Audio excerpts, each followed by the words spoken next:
ये आकाशवाणी है। अब आप विमलेंदु पांडे से समाचार सुनिए। दोहा में संयुक्त राष्ट्र जलवायु परिवर्तन सम्मेलन क्योतो प्रोटोकॉल की अवधि 2020 तक बढ़ाने पर लगभग 200 देशों की सहमति के साथ संपन्न हुआ। इस सहमति में लगभग 35 देशों द्वारा ग्रीन हाउस गैसों के उत्सर्जन में कमी लाने की बात कही गई है। सम्मेलन में जलवायु परिवर्तन के असर को कम करने में विकासशील देशों की मदद के लिए धन जुटाने के वायदे पर भी सहमति हुई।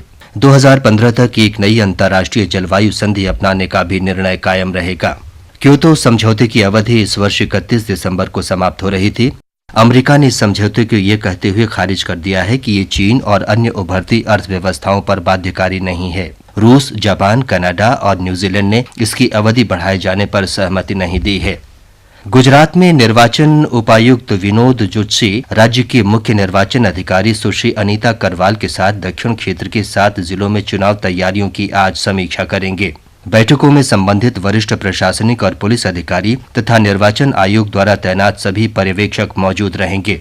उधर राज्य में निर्वाचन आयोग ने दक्षिणी क्षेत्र में डांग जिले में महानिरीक्षक स्तर के अधिकारी को पुलिस पर्यवेक्षक के रूप में तैनात किया है। राज्य में विधानसभा चुनाव के पहले चरण के मतदान में अब सिर्फ 3 दिन बचे हैं। मतदाताओं को लुभाने के लिए सभी दलों ने अपने दिग्गजों को प्रचार में उतारा है।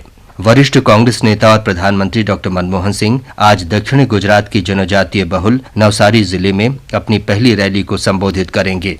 महाराष्ट्र सरकार महिलाओं के साथ छेड़छाड़ को अपराध को गैर जमानती बनाने पर विचार कर रही है। राज्य की महिला और बाल कल्याण मंत्री वर्षा गायकवाड़ ने बताया कि वे इस मामले पर मुख्यमंत्री पृथ्वीराज चौहान के साथ चर्चा करेंगी। उन्होंने बताया कि महाराष्ट्र महिला छेड़छाड़ और उत्पीड़न प्रतिबंध अधिनियम लागू करने के लिए सामाजिक कार्यकर्ताओं और महिला विधायकों की समिति गठित की जाएगी। फिलीपींस में समुद्री तूफान बोफा देश के दक्षिणी भाग में कुछ दिन पहले भारी तबाही मचाने के बाद फिर लौट आया है। तूफान की पहली चपेट में लगभग 1400 लोग मारे गए थे और सैकड़ों लापता हुए थे। मौजूदा तूफान समुद्री तूफान न रहकर मौसमी तूफान बन गया है, जिसके प्रभाव में भारी वर्षा हो रही है और इससे अचानक भूस्खलन तथा बाढ़ का खतरा पैदा हो गया है।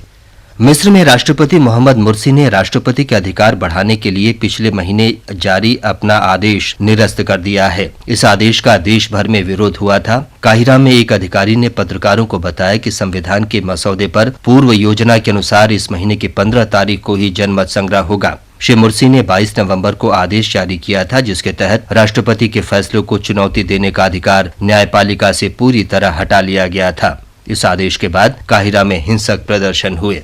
पाकिस्तान में आज सुबह खैबर पख्तूनवा प्रांत में डेरा इस्माइल खां जिले में एक कार पर अज्ञात हमलावरों की फायरिंग में 4 लोगों की मौत हो गई और 3 अन्य घायल हो गए। ये हमला उस समय किया गया जब कुछ सब्जी व्यापारी अपनी कार से बानू रोड से डेरा इस्माइल खां जा रहे थे। जैसे ही ये कार शेख यूसुफ चौकी पहुंची, हथियारों से लैस अज्ञात लोगों ने गोलीबारी शुरू कर दी। 4 लोगों की घटनास्थल पर ही मौत हो गई। घायलों को अस्पताल में भर्ती कराया गया है। अमृतसर में अकाली दल के नेता द्वारा एक एएसआई की हत्या के सिलसिले में पंजाब पुलिस के बॉर्डर रेंज के उप महानिरीक्षक परमराज सिंह उमरा नंगल को कल देर रात निलंबित कर दिया गया।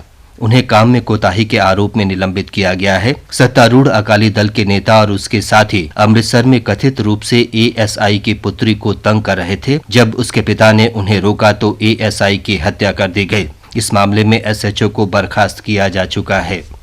इंग्लैंड ने भारत के खिलाफ तीसरा क्रिकेट टेस्ट मैच जीत लिया है। इसके साथ ही इंग्लैंड ने 4 टेस्ट मैचों की श्रृंखला में 2-1 से बढ़त ले ली है। इससे पहले आज सुबह टेस्ट मैच के अंतिम दिन भारत की टीम अपनी दूसरी पारी में 247 रन पर ऑल आउट हो गई। आर अश्विन ने नाबाद 91 रन बनाए। अंतिम स्कोर इस प्रकार रहा: भारत 316 और 247 रन, इंग्लैंड 523 और 3 विकेट पर 41 रन। इसके साथ ही ये समाचार बुलेटिन समाप्त हुआ।